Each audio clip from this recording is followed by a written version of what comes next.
avevo letto sul giornale che quelli della minoranza imputavano questo ritardo nella formazione della giunta dovuta a divisioni interne, quando in realtà è assolutamente fisiologico il fatto che quando una persona, un candidato poi diventa sindaco, non ha solo il tempo per riflettere solo in ordine alla composizione della giunta, ma ha altre incombenze che lo travolgono a prescindere da chi sia la persona, quindi i tempi sono assolutamente in linea, ve lo dico perché mi sono anche informato per quanto riguarda i tempi passati e abbiamo questa bella squadra. C'è stata una riassegnazione dei referati in base a quali criteri? La riassegnazione dei referati è avvenuta nel momento in cui, siccome le persone che ho nominato assessori sono le persone che godono della mia fiducia più totale, non solo da un punto di vista amministrativo politico ma anche umano, e conosco bene le loro capacità intellettuali e la loro dedizione a livello amministrativo,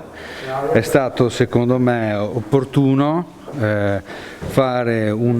come potremmo dire, una modifica per quanto riguarda i referati, proprio perché ci sono alcune sfide che io ritengo fondamentali per il futuro, ritengo che alcune persone abbiano le caratteristiche per poterle affrontare e superare. Se il sindaco non tiene i referati che aveva, vi ricordo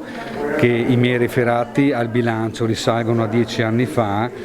quindi credo che quando si fa un mix di referati e quindi c'è una variazione non debba riguardare solamente gli assessori, escludendo per primo il sindaco e il vice sindaco. Siccome il vice sindaco lo conosco molto bene, prima di essere il vice sindaco è anche un mio amico, conosco qual è la sua operatività e l'ha dimostrata molto bene anche in campagna elettorale, credo che il referato del vice sindaco sia proprio quella sfida di cui vi stavo parlando prima. Il futuro è tutto basato su quei referati, non solo in quelli, ma soprattutto in quelli. Basta guardare i telegiornali ogni giorno per capire che sicuramente non mi sto sbagliando. Siete in continuità da 10 anni, quindi completerete dei progetti, ne avrete di nuovi, su cosa si punta nei primi 100 o 200 giorni? Allora, i progetti di cui lei fa riferimento con la sua domanda sono i progetti che arrivano direttamente dalla scorsa amministrazione, che siamo determinati a portare avanti.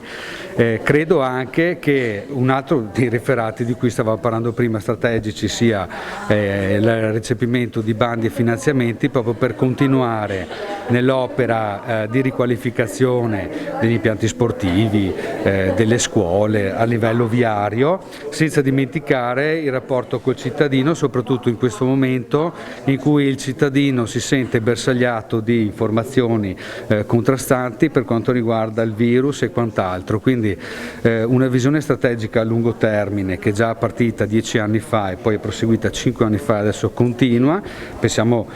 semplicemente anche al solo teatro, senza dimenticare comunque ovviamente le frazioni dove vengono fatti anche in quel caso determinati lavori, pensiamo ai vari plessi scolastici, ma anche il rapporto umano, che tante volte funge proprio anche da, come potremmo dire, da medicina, non solo per i cittadini ma anche per gli amministratori.